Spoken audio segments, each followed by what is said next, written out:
আমরা চাইলে আমাদের রাউটারের জন্য কাস্টম ওপেন ডাব্লিউআরটি ফার্মওয়্যার তৈরি করে নিতে পারি, যেখানে রাউটার রিসেট দিলেও আর ওয়াইফাই বন্ধ হবে না।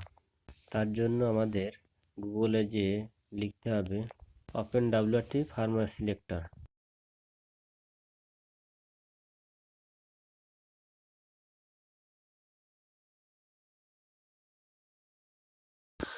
এখন এখানে আমাদের রাউটারের মডেল এবং ভার্সন নাম্বার লিখতে হবে। আমারটা টিপি লিঙ্ক এর WR941 ভার্সন 1 মডেলের। এখানে আমাদের সাপোর্টের কত ভার্সনে সাপোর্ট করবে ওপেন ডাব্লিউআরটি সেটা আমাদের ডান সাইডে দেখায় দেবে। ডান সাইডে ভার্সনে ক্লিক করে আমরা কত ভার্সনের ফার্মওয়্যার কাস্টম করতে চাই সেটা সিলেক্ট করে দিতে হবে।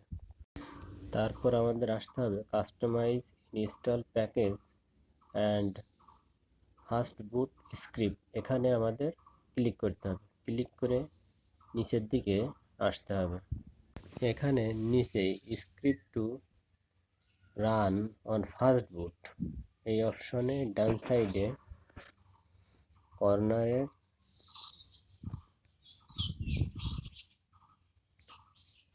সেটিং চিহ্নটায় আমাদের ক্লিক করতে হবে।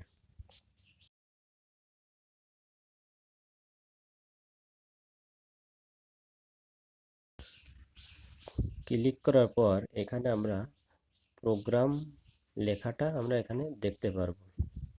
প্রোগ্রামগুলো খুব সতর্কতার সাথে এডিট করতে হবে, উল্টাপাল্টা হলে রাউটারটা টোটালি ব্রিক হয়ে যাবে। সেক্ষেত্রে আনব্রিক করা খুবই কঠিন কাজ হয়ে যাবে। সেই জন্য খুব সতর্কতার সাথে দেখে নিতে হবে যে কোথায় কোথায় আমরা কি কি এডিট করব এবং কি কি নতুন করে সংযোগ করব। তার জন্য আমাদের যেতে হবে প্রথম থেকে 3 নম্বর হ্যাশটা আমাদের কেটে দিতে হবে। তারপর আসতে হবে তার নিচেই হ্যাশ এবং তার আগে একটা স্পেস আছে, এই দুটো আমাদের কেটে দিতে হবে। তার নিচে আসতে হবে আবারও হ্যাশ এবং স্পেসটা কেটে দিতে হবে। দেওয়ার পর আমরা ওয়াইফাইটা কি নামে রাখবো সেটার জন্য দুইটা ইনভার্টেড কমার ভিতরে যে ওপেন ডাব্লিউআরটি লেখা আছে এইটুকুই শুধু আমরা কেটে এডিট করতে পারি। অন্যথায় অন্য কোনোটা যদি আমরা এডিট করি তাহলে আমাদের ফার্মওয়্যারটা ব্রিক হয়ে যাবে। সুতরাং আমরা যে নামে ওয়াইফাইটা রাখতে চাই এই ওপেন ডাব্লিউআরটিটুকু ডিলিট করে দিয়ে ওখানে আমরা যে কোনো একটা নাম আমরা দিতে পারি। যে নামে আমরা ওয়াইফাইয়ের নামটা আমাদের এসএসআইডি শো করবে সেই নামটা ওখানে আমরা দিয়ে দেব।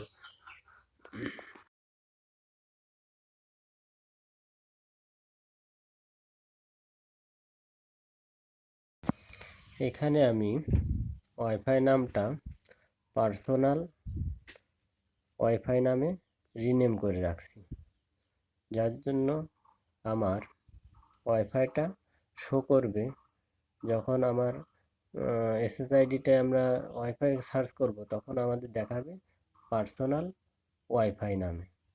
এটা আমাদের ওয়াইফাইয়ের নাম হবে সবসময়, যতই আমরা রিসেট করি না কেন কোনো সময় আমাদের রাউটারের এসএসআইডি হাইড হবে না। এরপরে আমরা ওয়াইফাইয়ের যে পাসওয়ার্ডটা দিতে চাই, ওয়াইফাই অ্যাড করার জন্য যে এসএসআইডি পাসওয়ার্ড দিতে চাই সেটা এখানে নিচের লাইনে যে দুইটা ইনভার্টেড কমার ভিতরে যে 1 2 3 4 5 6 7 8 দেওয়া আছে এইটাকে মুছে দিয়ে আমাদের নিজেদের মন মতো দিতে পারি, অথবা পরিবর্তন না চাইলে এখানে যা আছে সেটাই রেখে দিতে পারি। এর নিচের হ্যাশটা এখন কেটে দিতে হবে। পরের ধাপে আমাদের অ্যাডমিন পাসওয়ার্ড সেটের জন্য তার পরের লাইনে আসে হ্যাশ এবং স্পেসটা কেটে দিতে হবে এবং তার নিচের লাইনে আসে আবারও হ্যাশ এবং স্পেস কাটবো, এরপর হ্যাশটা কেটে দিতে হবে। এখন আমরা অ্যাডমিন প্যানেলে ঢোকার জন্য ল্যান আইপি যদি চেঞ্জ করতে চাই তাহলে ল্যান আইপি অ্যাড্রেসের যে ইনভার্টেড কমার ভিতরে যে অ্যাড্রেসটা আছে 192.168 .1.1 এখানে আমরা আমাদের ইচ্ছা মতো দিতে পারবো। তার জন্য আমি এখানে 1.1 এর জায়গায় শুধু 0.1 করে দিচ্ছি। তাহলে আমাদের লগ ইন আইপিটা হবে 192.168.0.1।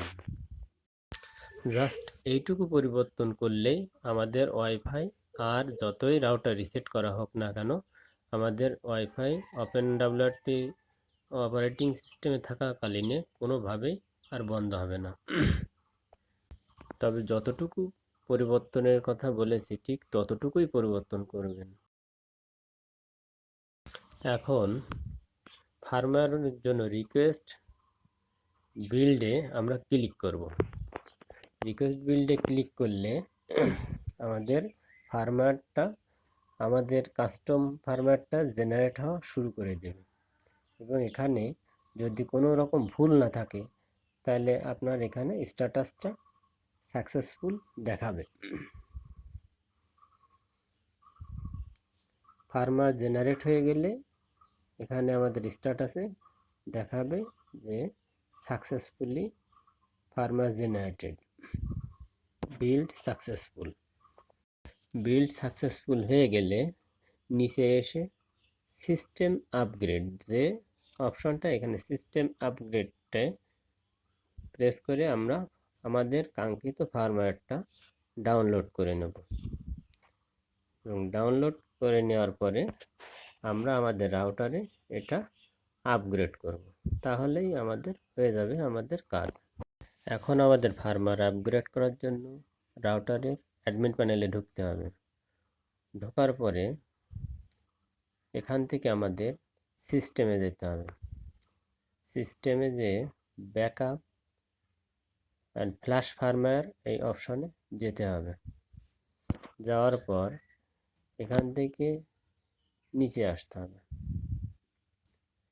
নিচে আসার পর ফ্ল্যাশ নিউ ফার্মওয়্যার ইমেজ, এখানে ফ্ল্যাশ ইমেজ অপশনে ক্লিক করে আমরা ব্রাউজ করে আমাদের ফার্মওয়্যার লোকেশনটা আমরা এখান থেকে দেখিয়ে দেব এবং ওপেন করব। ওপেন করার পর আপলোড অপশনে ক্লিক করব। তারপর ফার্মওয়্যার আপগ্রেড হয়ে অটোমেটিক একবার রাউটার রিবুট নেবে। এরপর যতই রাউটার রিসেট দেয় না কেন ওয়াইফাই আর হাইড হবে না।